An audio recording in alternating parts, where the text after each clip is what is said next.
This would be nice. Thank you very much.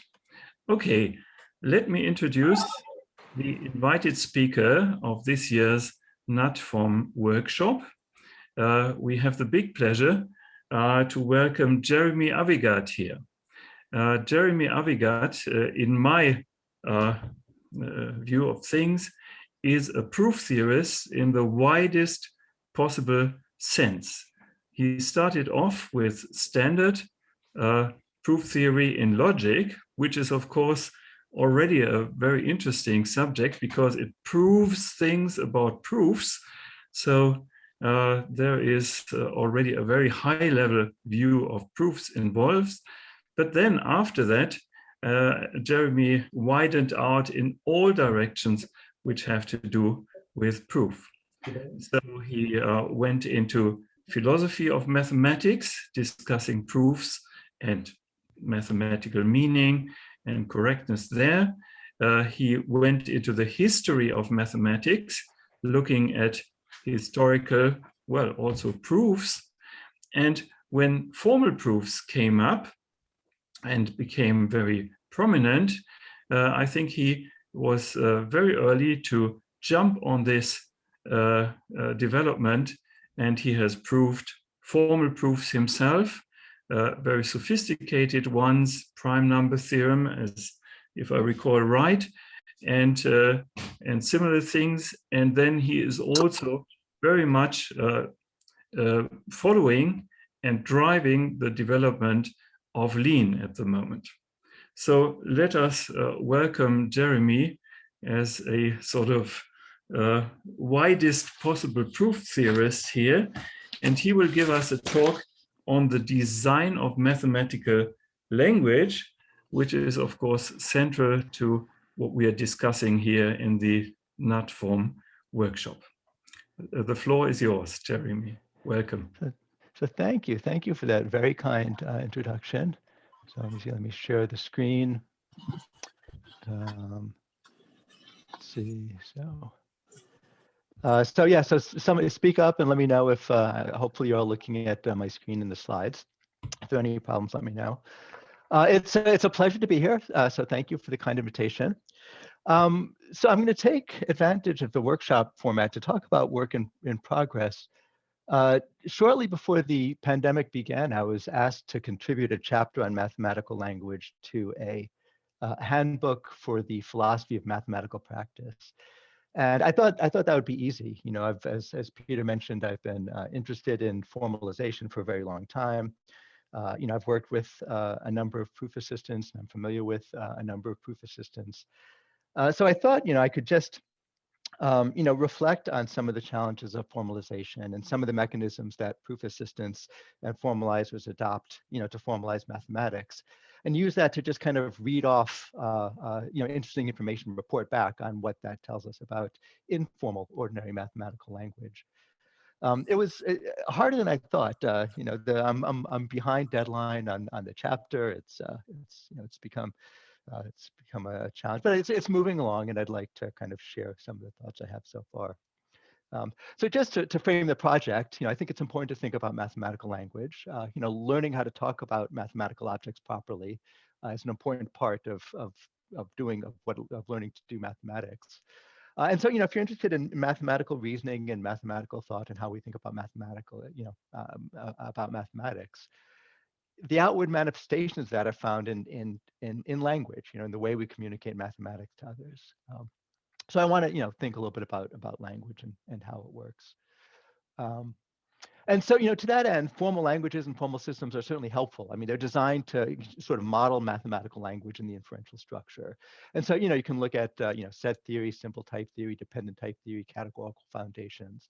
And they all, you know, give you some valuable information. I think there's a sense in which these systems, though, specify too little, and there's a sense in which they specify too much.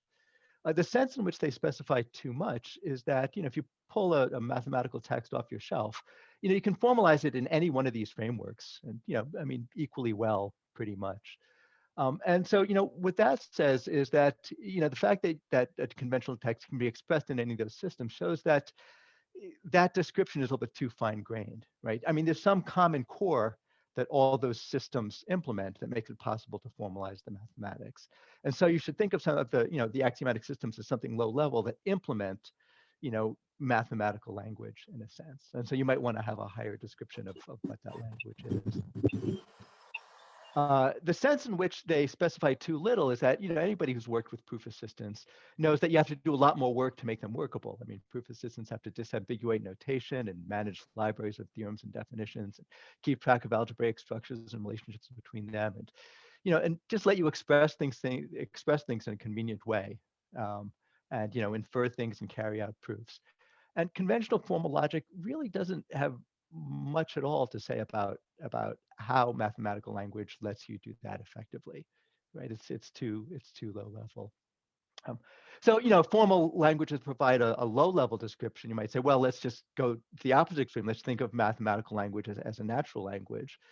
But then again, there are a lot of things that go on in natural language, like moods and tense and aspect and kind of all the grammatical variation that seems to be irrelevant to mathematics, right? So what we're really interested in getting at are the features of mathematical language that are essential to supporting mathematical activity, right? So we're looking for a description that's somewhere between, the low level formal and kind of just saying, well, it's just natural language.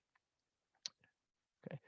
Right. So in other words, you want to think of mathematical language. On the one hand, it's more expressive than just formal logic, but it's much more regimented, and controlled than natural language. And so the goal of the project is to come up with something like a semi-formal description, right? So you can think of it as trying to give a description of mathematical language that clarifies what a proof assistant ought to do if it's going to model mathematical language well. And at the same time, idealize away the specifics of the implementation. So the particular formal system and the mechanisms that the proof assistant is using. Okay, and so let me just say, just a little bit of by way of philosophical orientation, methodological orientation. So by way of philosophical orientation, I'd like to emphasize that traditionally logic and the philosophy of mathematics have focused on justification, clarifying what's allowed, what the rules are, what it means to be correct. But I think it's also important to understand not only what's allowed, but what's desired, what we want, what makes for good mathematics. So what makes for a good definition, what makes for a natural mathematical question, what makes for a promising strategy to try to prove something. Mathematics is hard. It requires us to do very complex things, and it requires us to do it, creatively and efficiently and reliably. And so we should be thinking about not just how, mathematical language, lets us get it right, but how it lets us do it and do it well. So that's one thing to keep in mind. And another central thesis of mine is that I think it's helpful to view mathematical language as a design language. Right? It's a language that's evolved for centuries, and it is the way it is for good reasons, right? It's been designed, it's been developed to serve a purpose. And so, I think you get some insights by thinking about what the purpose of mathematical language is, and then thinking about how it serves that purpose. And roughly speaking, I mean, mathematical language is a way. It's supposed to help us manage complex information. And it's supposed to make information salient, put it in front of us when we need it and kind of suppress it when we need to focus on other things. And so, if we think about what the language is trying to do and how it tries to do it, we can ask, what are the design principles at play? And I think it's helpful to try to think of language in those terms. As far as methodology, we want to be scientific about it. I mean, even though I'm sort of coming at it as a philosopher, we don't want to just make stuff up, right? So it's important to think about, how do we know that when we've gotten it right? There are two sources of data that I'd like to rely on. I mean, the first is just the mathematical literature, and that's great because there's a lot of it. I mean, there's a lot of mathematics out there, and so while working on this chapter, I have right next to me I have a big stack of mathematical textbooks, and anytime I wanted an example of something, I would just sort of pull one off the stack and flip a few pages and just sort of pick an example. I mean, the point is, you want to be talking about the things we see all the time, right? The things that are just all over the place in the literature.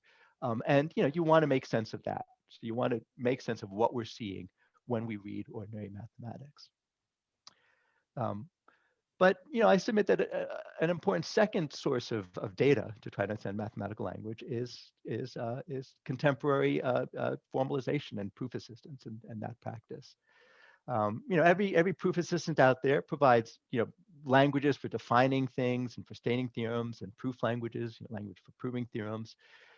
And these are designed to model ordinary mathematics. I mean, they're designed to help us formalize mathematics.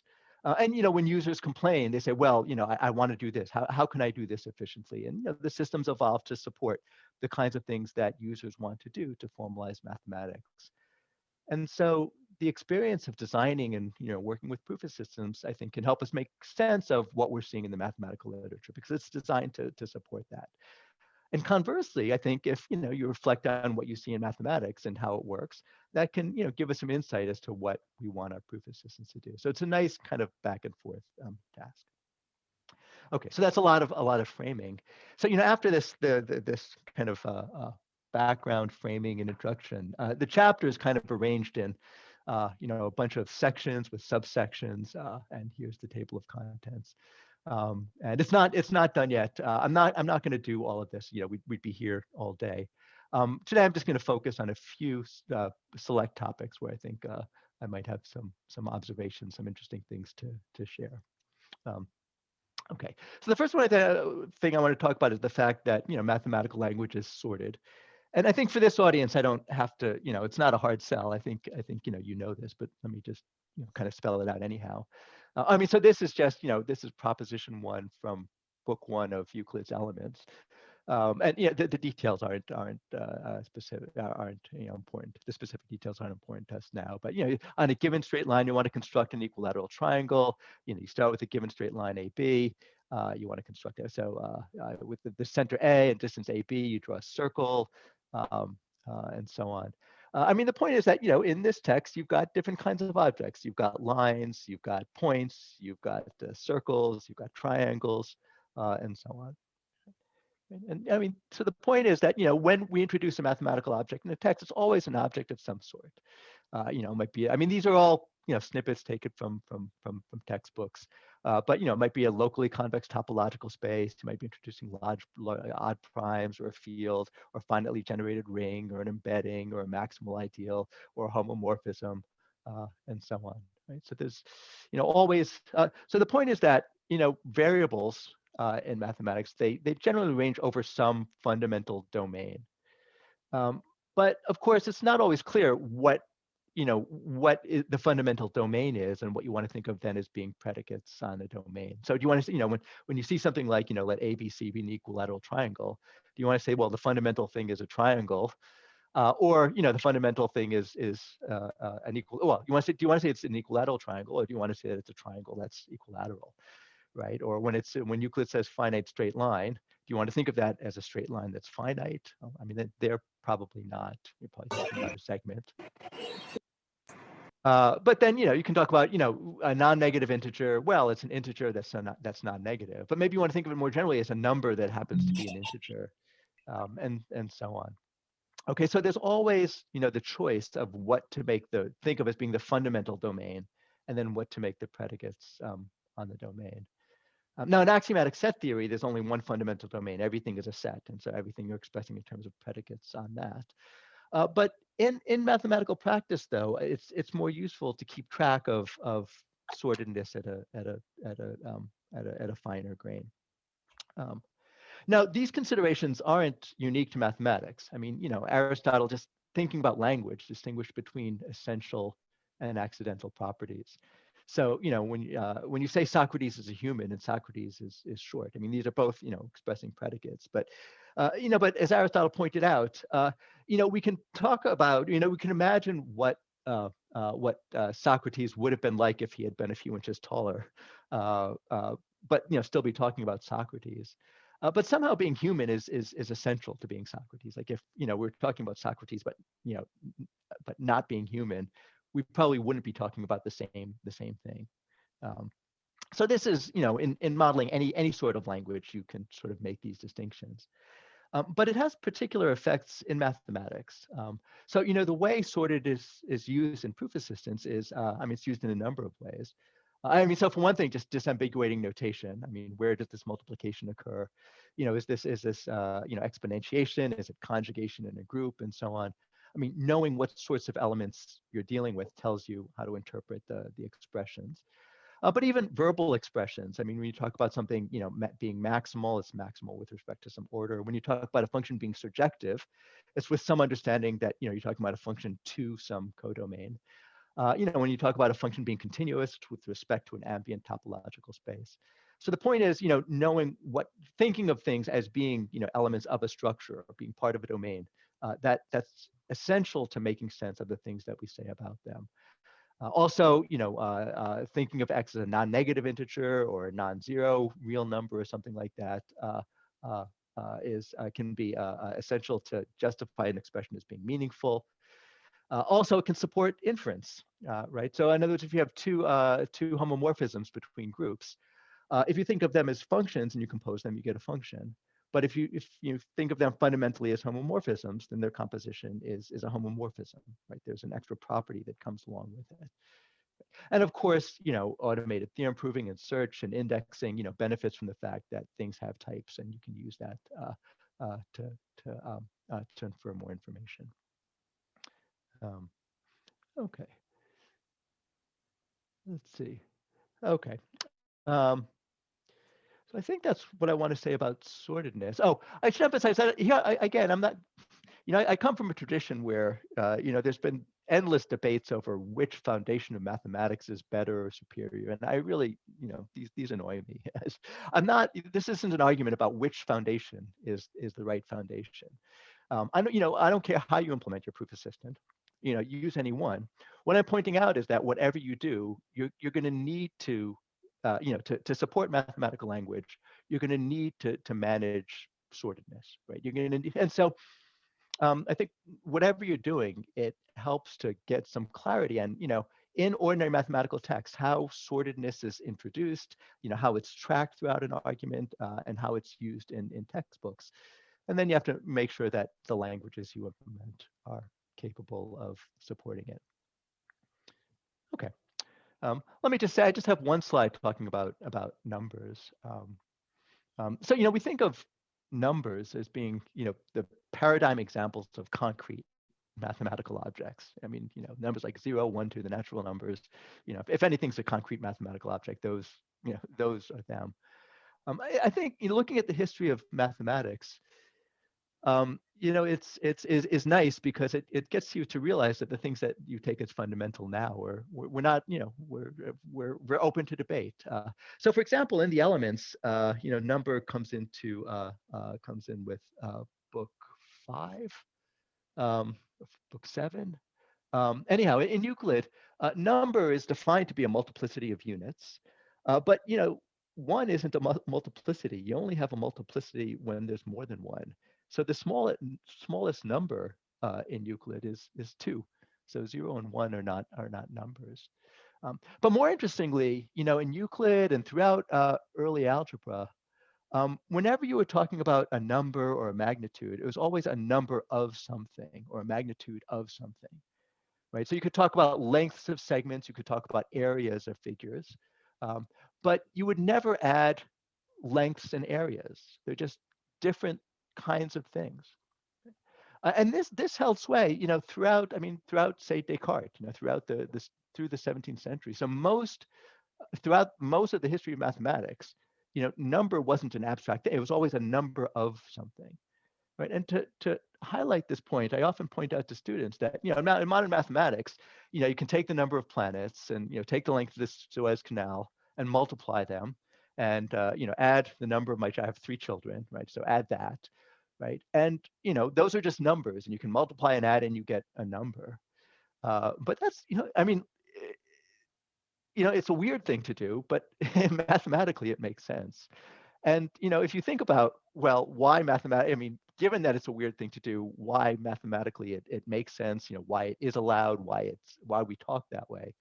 I think once you kind of reconcile yourself with that and come to terms with that, you've sort of made a lot of progress at thinking about mathematical abstraction and how it works. Okay.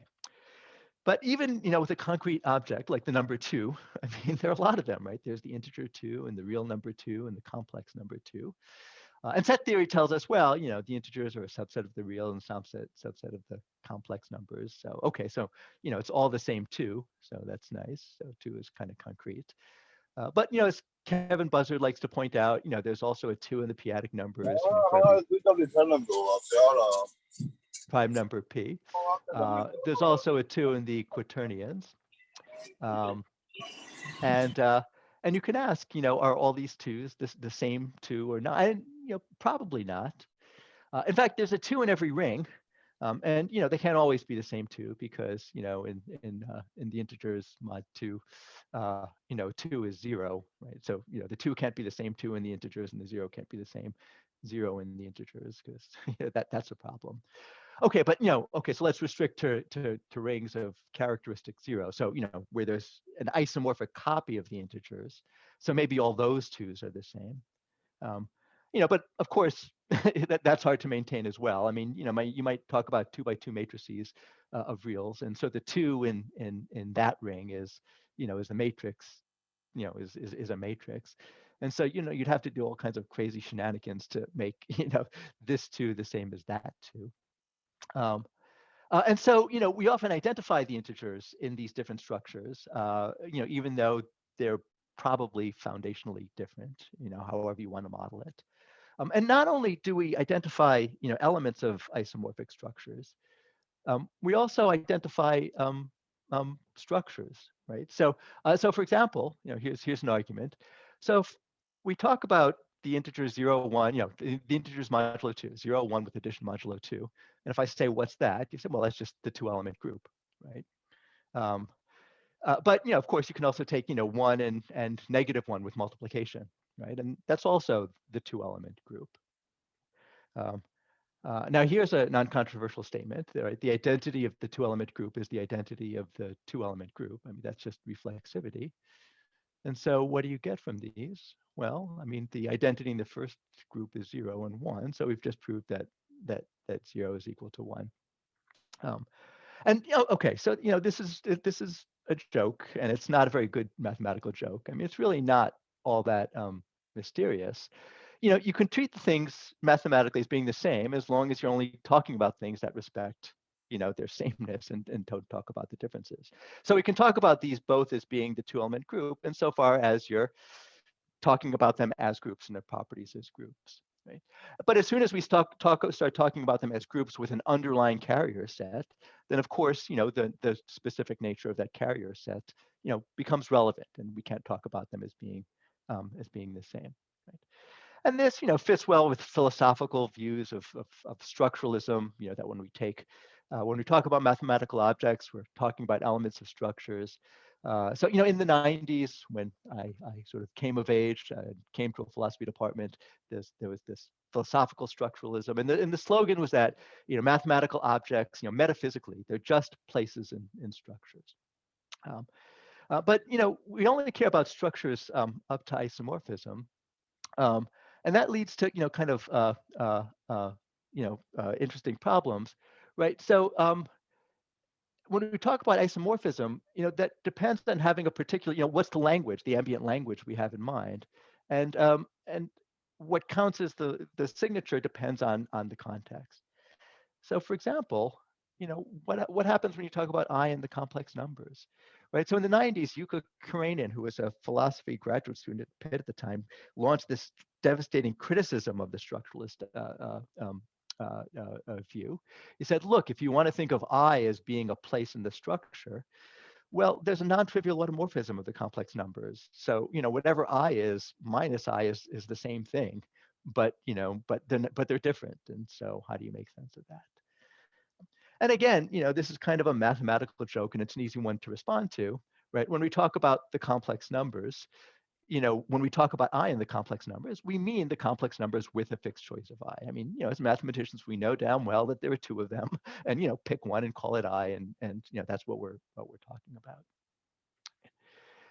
about. But the thing is, when you formalize mathematics, you have to operationalize that, right? You have to sort of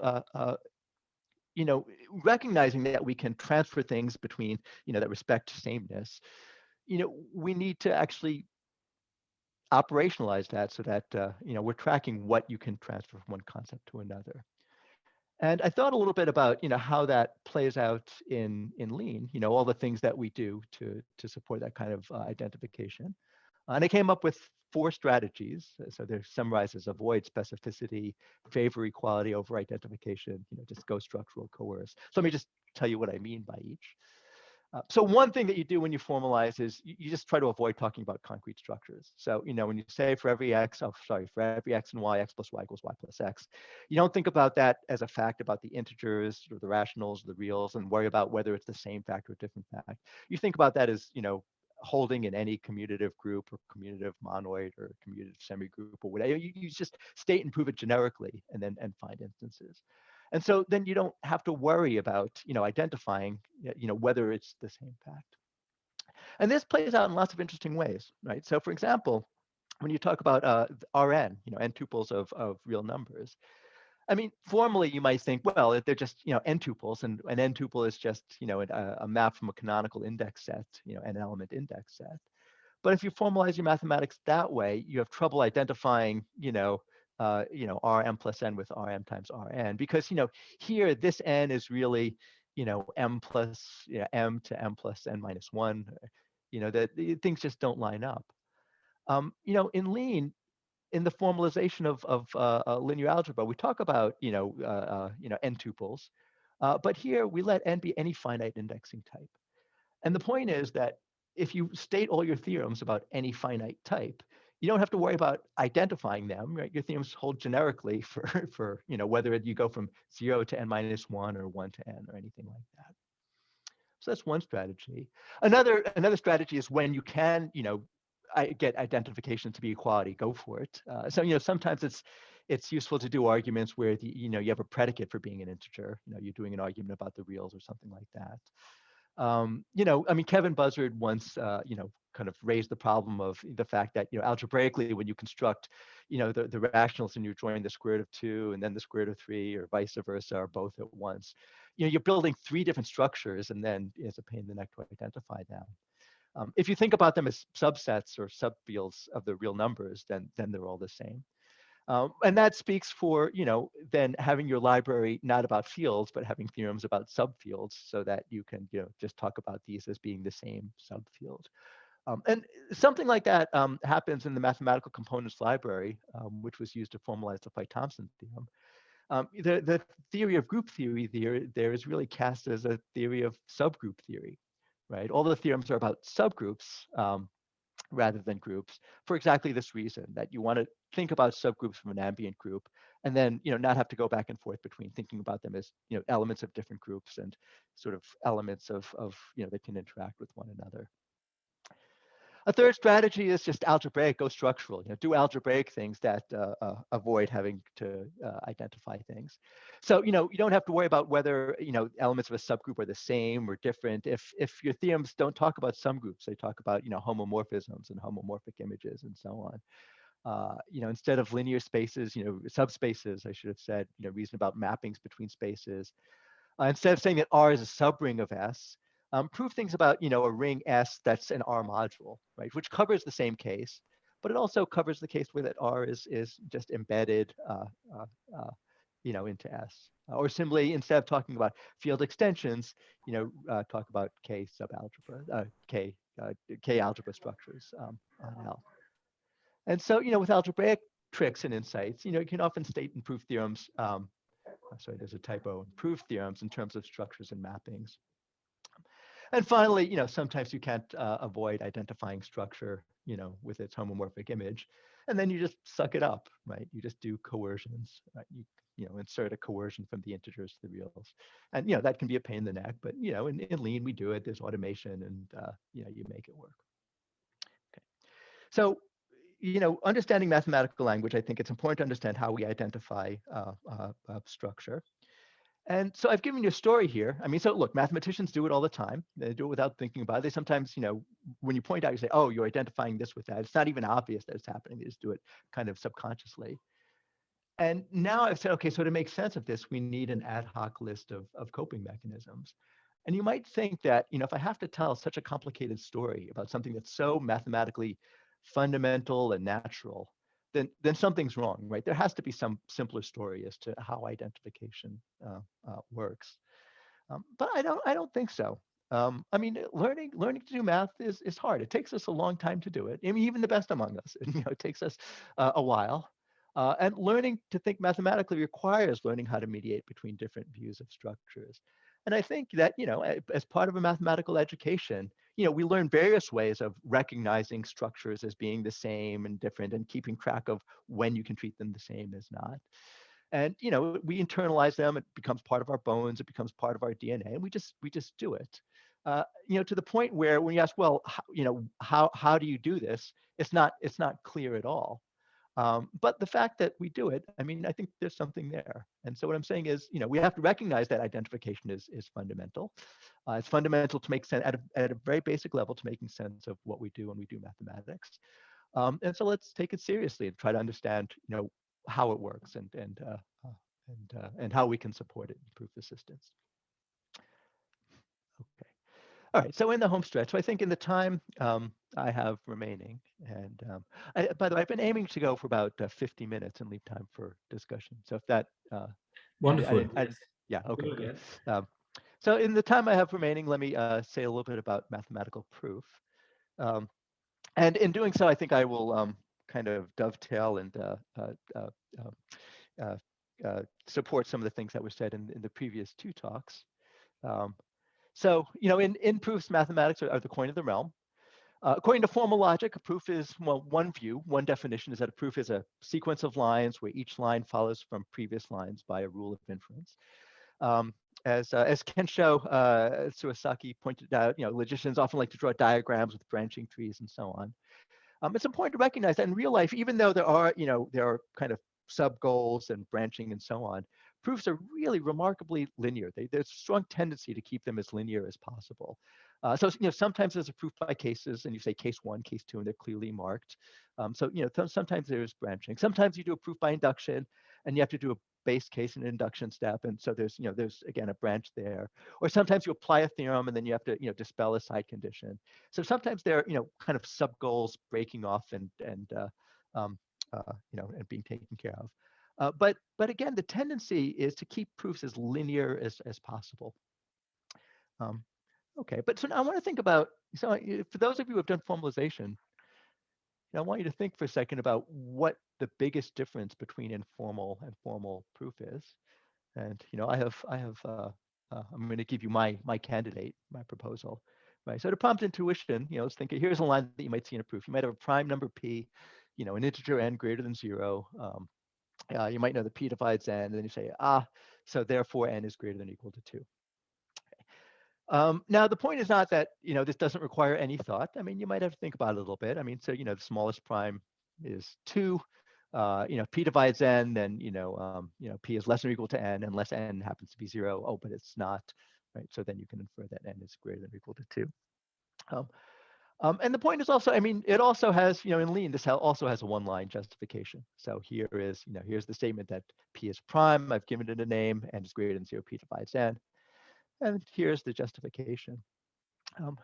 But the point is that, in informal proofs, you don't have to say this. You typically don't name justification. I mean, this is, if you had to put this in words, you would say, well, it's the transitivity of the less than or equal to relation and the fact that any prime is greater than or equal to 2, and the fact that, if something divides something else and it's less than or equal to it, unless the natural number is 0. We don't have to, in ordinary mathematics, you just say it. You typically don't, have complicated names for justifications. And so, in proof assistance, well, I mean, it's nice when automation will, let you avoid having to refer to things explicitly. But otherwise, I mean, in Lean, we use naming schemes and tab completion and search engines and, browser pages, and then just ultimately, if you just do enough of it, eventually just learn the names of the things in the DAM library. right? And so, so now ask me what I really think about formalization. I mean, this is what makes it annoying, that, you have to give names to everything and come up with expressions for everything.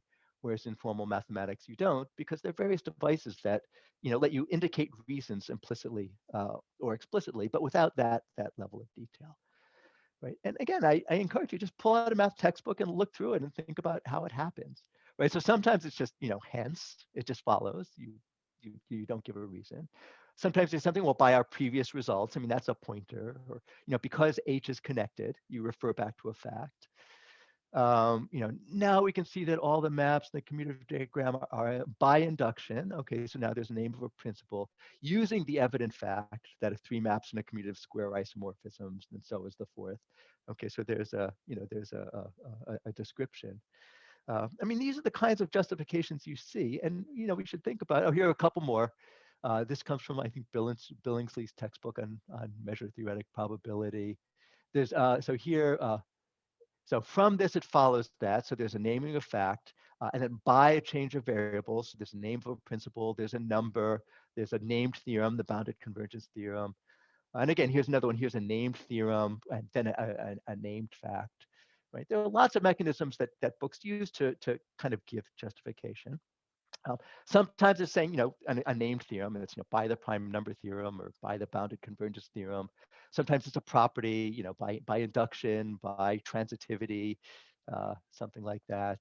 Sometimes it's, a statement that's been numbered or star, by star, by star star, by, fact 23.2. Sometimes it's just repeating a fact by, because H is connected, and, sometimes there are a few words of explanation. But, as much as possible, justification is left implicit. Now there are other tricks. Sometimes the justification is flagged in advance. So note that adjoining a copy of Z blah blah blah, or note that each set U prime n is open. What is a proof telling us to do when it's telling us to note something? Right. Well, I mean, what's probably doing is it's asking us to store something in short-term memory because we're going to need it for a justification to follow. And it's saying, look, I don't want to mention this. Just keep that in mind, and then the next steps will be clearer. You'll be able to fill in the details. And then there are other cognitive acts that that we're called on to perform when we do proofs. I mean, again, these are all just random snippets taken from textbooks, but expressing each generator as a sum of homogeneous elements, choosing indices I in such a way that blah blah blah, identifying G with R3 by means of a north-normal basis. We're asked to consider a simplex, at the origin, and blah blah blah, or we're asked to apply the bilinear form of a certain identity. I mean, the interesting thing is that these are verbs, right? We're being asked to express things, to choose things, to identify things, to consider something, to apply something, right? These are tactics, right? We're being asked to, apply the choose tactic, the express tactic, the identify tactic. And I think there's something to be said to, again, look through mathematical texts and look at the things that, we're asked to do when we parse or read or understand a proof, and think about how they translate to formal terms. Okay, let me see where I am. Okay. Oh yeah. So the one last thing I wanted. This really dovetails with the first couple of, especially Kensho Tsurusaki's talk. In proofs, there are also these temporal narrative devices that come up all the time. I mean, the word now, you see it all the time. Now let's see be a connected component of what is the word now doing, right? I mean, it usually is kind of a sectioning mechanism. It says, look, we've done one step, we've built up all this, and now we're ready to move on to the next thing. And there's all this kind of structuring and foreshadowing. So these next two came in pairs, right? So there's a text with that, to show that psi is onto, it's sufficient to show that, blah, blah, blah. And then there's a paragraph doing that. And then having shown that psi is onto, we now investigate the kernel and clearly, and now we must show. So there's a lot of saying, okay, we need to do this. To do this, we're going to do that. Now we've done that. Given that we've done that, now we're going to do something else. It only remains to show that. There's a lot of signposting and kind of laying out the map. And that happens on small scale, it happens on big scales, right? So since the behavior of f plus g and fg at those points which at least two of the numbers so yeah, since the behavior when it's infinite is easily understood, after examination of a small number of cases, we restrict our attention to finite valued functions. So, first we have to look at this, but the infinite cases are, it's kind of a story about how we're going to go about proving the theorem. Right. So we're now in a position to state the main theorem. The proof will be spread out over 3 sections. Here's a little bit more of a story. There would be no difficulty. We could prove the theorem. There'd be no difficulty if we could write B as A of alpha for some alpha. This is true only locally. Hence, we shall use the approximation theorem to reduce our problem to the local case. Right. All these things are not part of the proof proper, the line-by-line justification, but they're part of the global scale of kind of setting up the pieces and telling you how they fit together. And there are things that to be said about that. The philosopher of mathematics, Rebecca Morris, has explored the notion of what it means for a step in a proof to be motivated. What are the ways that a proof signals why a step is reasonable, right? Why you might expect it to be a natural thing to do given the current context, or why you might expect it to be a natural thing to do given the ultimate goals, right? And again, proofs do extraordinary things to kind of give you that information and help you make sense of proofs in that way. She and Yassine Hamami have written about understanding proofs in terms of rational plans. So, there's a philosophy of planning and agency. I mean, the idea is to be a rational agent, is to have plans, have goals, and have plans for achieving those goals and act in according to those plans. And so when we think of somebody as being rational, we interpret their actions as being part of a plan, as being, a way of reaching their goals. And proofs have plans, and we have mathematical languages and proof assistants to express definitions, to express theorems, to express proofs. So maybe we need better planning languages, right? Better languages to write, express proof plans in a proof assistant. Okay, so I think I'm sort of coming to a close. Let's see, yeah, just a few more slides. Right. So as far as proofs, I've sort of pointed to all these features of proof that take us beyond conventional formal logic, right? So it's not just the formal modeling of they're just lines and each one follows by a rule. That that doesn't cut it. But the other hand, thinking about these features, it's not like understanding English or French literature or poetry. They're as I said in the beginning, proof is much more regimented than that, and they're protocols, they're idioms, and they're strategies. And so, I think there's room again for looking at proofs as semi-formal texts, and trying to make sense of them in those terms. Okay. Okay. So just to summarize, I'm urging just trying to understand mathematical language, and specifically, the way mathematical language supports our mathematical goals and purposes. And I think there are good reasons to do it. It's helpful to formalize when formalizing mathematics and designing tools that help us support mathematics. It's helpful to support and automate, mathematical inference. And I think it should also be important that if you want to sort of learn from or mine mathematical text, either formal or informal, in both ways, recognizing that proofs have a structure, that language does very subtle things. I think that should be helpful for that. But it's also interesting. It's really interesting to look at mathematical language and think about how it works. It helps us appreciate the mathematics. I mean, a good proof is a work of art. I mean, it moves us just because it's I mean, and there are things that are, you just look at these ideas. They just seem to be divinely inspired, right? Ideas that just come out of nowhere. They're just wonderful ideas. But I think also part of what we appreciate when we appreciate a good proof is that it's well designed. Right? It's well designed. It's put together well. It's efficient. It serves its purpose. And so I think that there's room for thinking about the design principles behind it. So let me just finish with just 2 slides. So while preparing this talk, I took a break at some point and picked up.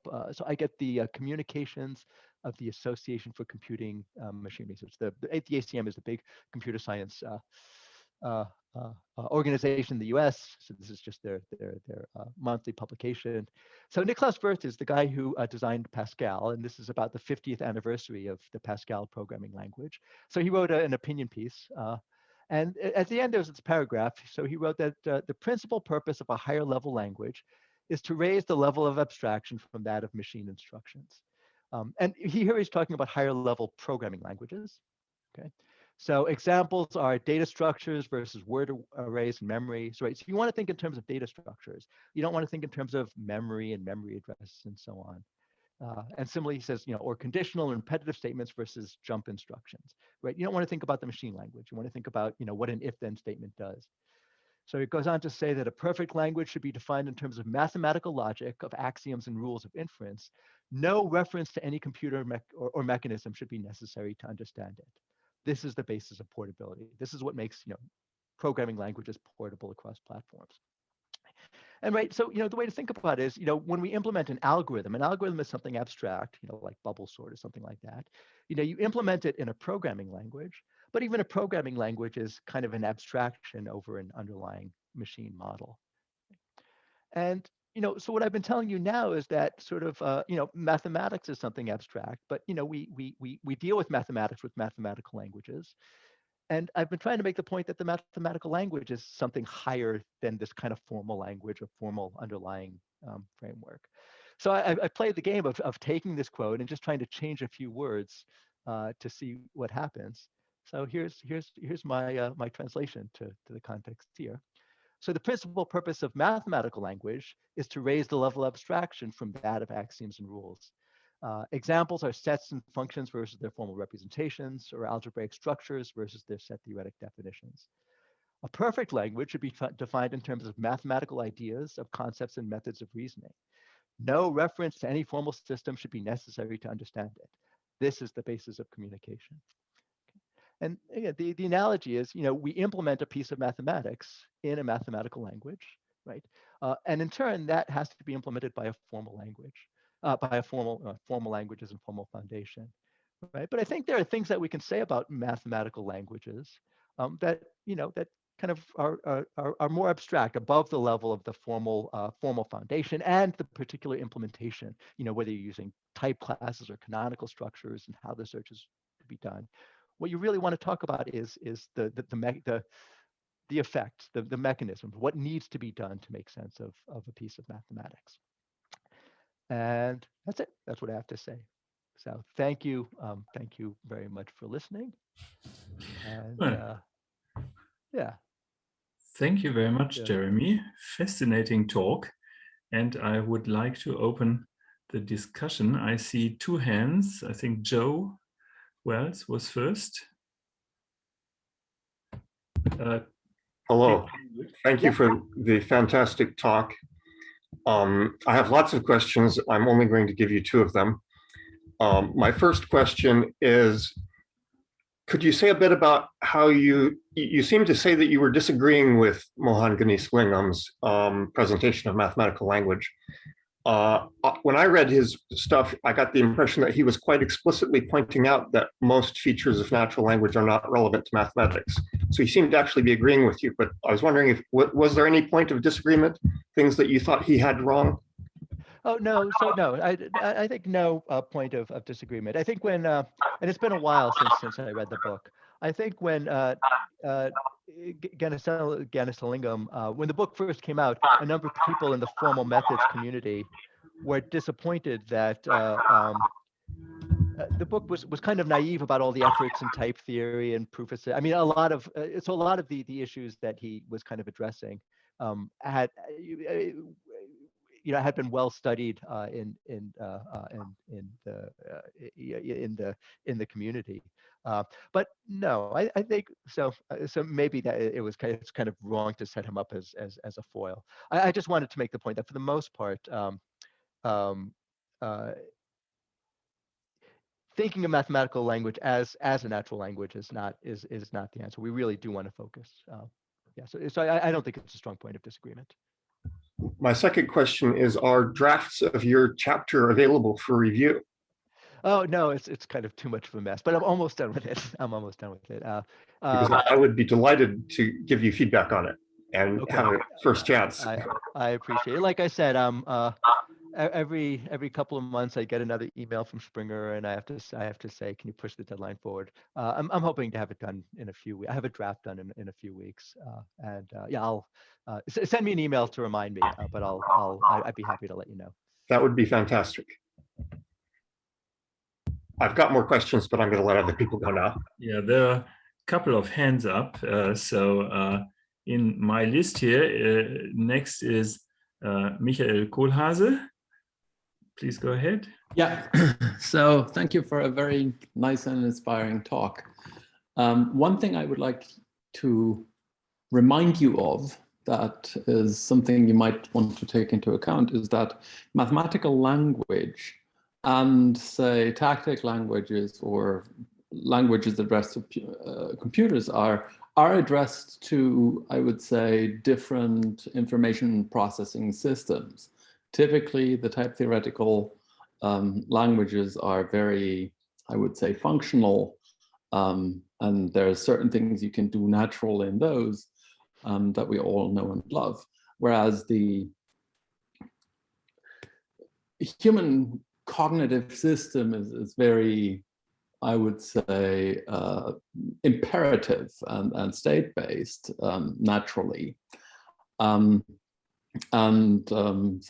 what we're seeing, all these state-based things like consider, now let's see, and so on, that you rightfully pointed out, actually kind of address a different kind of math interpreter, and therefore are different. Yeah, so I think there's a general point and a specific one.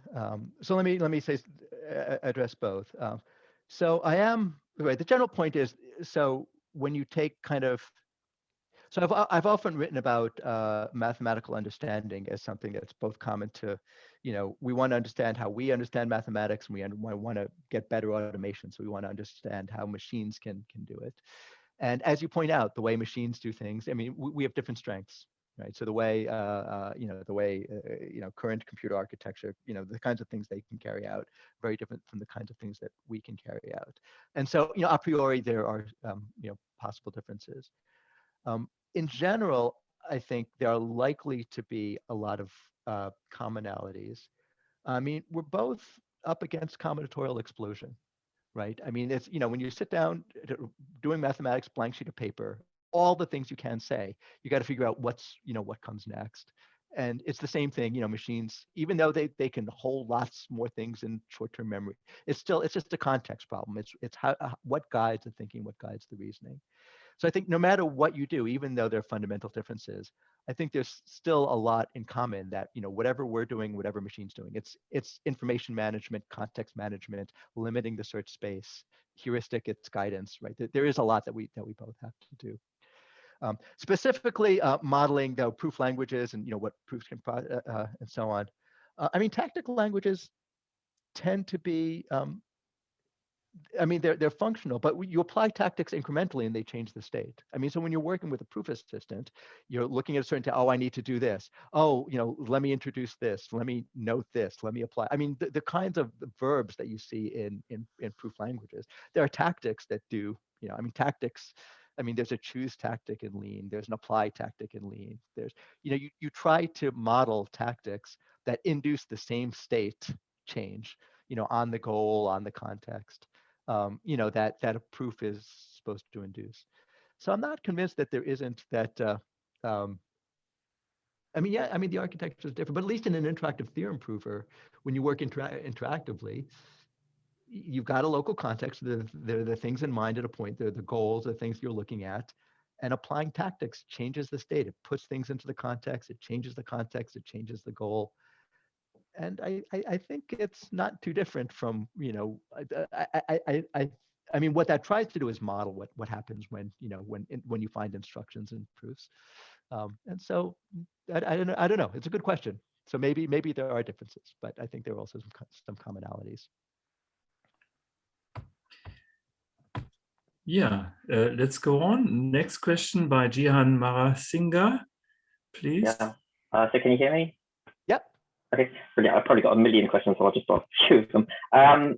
So talking about the difference between informal mathematics and formal mathematics in terms of the presentation, where there's a lot skipped out in an informal mathematical proof. In some ways, I think that makes it harder to read informal mathematical proofs if you're uninitiated. Informal mathematical proofs are written to be initiated. With a formal proof, you can, if you don't understand a part of the step, you can go, I'll look up the definition of what this is saying. But what the informal proof, in one sense, the sense in which the informal proof is easier to understand is the story that you were discussing, all of the extra mathematical things. So I suppose you can have that you can take the best parts of both, maybe, if you can have a formal proof that has that extra layer of story. Okay, so that was my question, or more of a comment. Yeah, no, yeah. So I think that's absolutely right. I mean, a very, very salient feature of informal proof is that it really depends on expertise. You know, if you're an expert, it's easy to read. If you're a newcomer to the field, if you're even slightly outside the field, you know, there's lots of there's background knowledge, there are idioms, there are patterns, there are things that are commonly done. And so, yeah, I think to make it easier to write formal proofs, you know, you have to sort of understand. So you're right that that's another important difference, that there's so much kind of vague general context that we haven't figured out how to model in the formal setting. I think you're right that that's an important difference. And I also agree, though, that a nice thing about formal proofs is that even if you find these short expressions, you find short ways of, you know, writing proofs that will just let you say, you know, it's obvious that blah, blah, blah. You know, if your automation or whatever is filling in the obvious and so on, will then let you introspect. I think you're right, that the fact that everything is made explicit so that in principle, a newcomer can then kind of unpack and you know, get the information. I think that's also an important feature. So you're right. So I think, yeah, so that is, so thank you. That is a very important point, that again, there's a lot of context and formal proofs give you ways to kind of have it all, right? Have full information, but then maybe hide some of it or suppress some of it and so on. Yeah. Maybe very quickly, the other question or point I had was about coercion. I think so before I started working with formal mathematics, I thought, if the difficulty that students have is not realizing that the real number 5 and the complex number 5 are the same. And now I see it's the opposite problem. I see the real number 5 and the complex number 5 are different. So in terms of understanding natural or informal proof via coercion. Oh, and also I noticed in lean, it's not required that coercion is an injection, right? I'm sorry, it's what? It's not required that coercion is... Coercions don't have to be injections. The coercion is just a function from one. Oh, that's right. Yeah. Oh, that's right. Yeah. I should have made that clear. Yeah. So maybe the question is, why is that? And I don't know. I'm not sure what my question is. Maybe this is just I'm just rambling, but yeah. Yeah, I mean, so I think it's a practical question. I mean, so ultimately you do what works, right? Another nice thing about formalization is that it's largely empirical. Like, we don't know a priori. You can go into a quiet room and think and try to say, this is going to be the right way to do it. You don't know until you try. So yeah, I don't know. I mean, maybe there are better ways to handle coercions, and better. I mean, I think we still have more to learn. Yeah, so I mean, if the question is a priori, should coercions be required to be injective or not? Well, probably not, because we have uses for them when they're not injective. But then to try to figure out, when they're good and how to use them and what the automation should do. Yeah, it's part of the process. We're still learning. I have 4 more hands up here. So would the next people please ask short questions, and perhaps we also have to be a bit short in the answers. So next one in my list is Florian Rabe.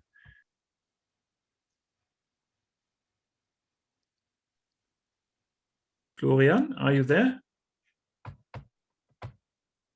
Okay, so let's skip and go to Stephen Obua.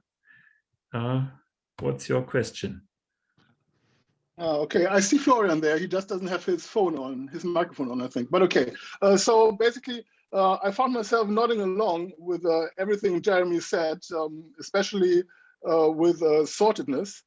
And so what I'm thinking is that we might have just approached it from the wrong angle, because often we hear about, okay, let's do set theory is one thing, and then there are other people who are saying, okay, let's do type theory. And what I would suggest is to merge these things properly. And I have an approach that I call practical types, and I just want to mention it. And the thing is, just use types as you would use sets. Imagine that types are extensional. Two types are equal when they have the same members. And then you can have subtypes, you can have dependent types, you can have overloading, you can have all of these things in one simple formal proof assistant that is has like a smaller kernel than whole light. And so I think my answer to Jeremy's question there is, yes, I think there is something simpler, a simpler language than all of these formal proof assistants provide, but I think this simple language is still formal. And I think it has been found. Yeah, that's just me. Okay, good. Please send a link, send an email. I will. Send I me a will. reference. All Yeah, right. we're still learning. We're still learning. Yeah. Okay. Thanks. Oh, can I try again? Does yes, it work now? Please go ahead. So I very much liked your analogy with the low level versus high level languages at the end. Where do you think on that spectrum the current proof assistants reside? Because my feeling is even the best systems we have are still very much near the low level end of the spectrum. Yeah, I mean, it would be nice. It would be nice if you could sit and write a proof and not be mindful at all of whether you're underlying, whether it's set theory or simple type theory or type theory. Yeah, I think they are still too. Yeah, they are still too close to the metal. Yeah, well, I guess okay. So there's machine language, there's assembly language, there's basic. Yeah, you can draw your analogies. Yeah, I think they're lower level than we'd like them to be.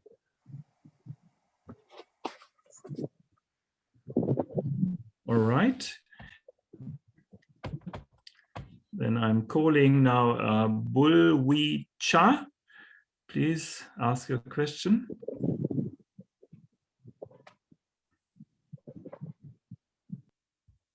Hello, can you hear me?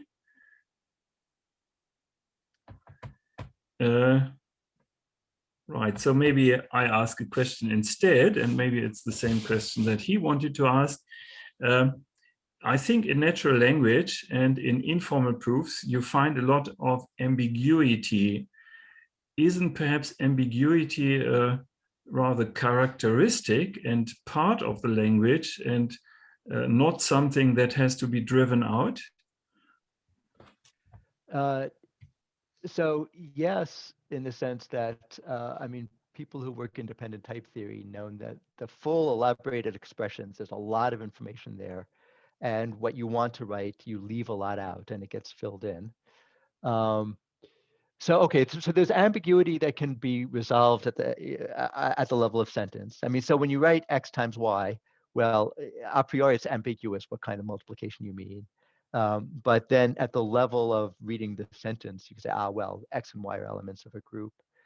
So I think maybe, Peter, you're talking about a more dramatic form of ambiguity where even in the statement of a theorem, it's not clear, or so there's ambiguities that can be resolved on the sentence by sentence level, and that's certainly important. But then we try to resolve it. But are you talking about sort of more open-ended ambiguities? Yeah, couldn't you imagine an ambiguity, and that may have two formalizations, and you were sort of right in both interpretations, but the interpretations do not really line up. Also, I see. Yeah. I mean, perhaps the number 2 that you mentioned, or the symbol 2 that came up a lot of times, and would mean different things. Okay, some arguments about the 2 may be independent of the specific interpretation, and you talk about 2, and it's good, it's fine. Yeah, I say to you, yeah. I go to the railway station, but I don't tell you where I am. And still certain things could be true about this. Yeah, you could say I go to the railway station and I expect to see a train there. Yeah, so this is true. Yeah, whatever whatever the interpretation. I think that's true. I mean, mathematical method is, you realize that patterns of reasoning that you carried out in some specific case really can be interpreted in other ways. The general mathematical practice, though, is then to try to make those ambiguities explicit. Say, we're talking about, look, this could be the 2 in any ring, or this could be. So, yeah, I think that's kind of fundamental to mathematical method, is you kind of make an art of ambiguity, that you realize that things can have multiple interpretations, and then you have language to support the multiple interpretations.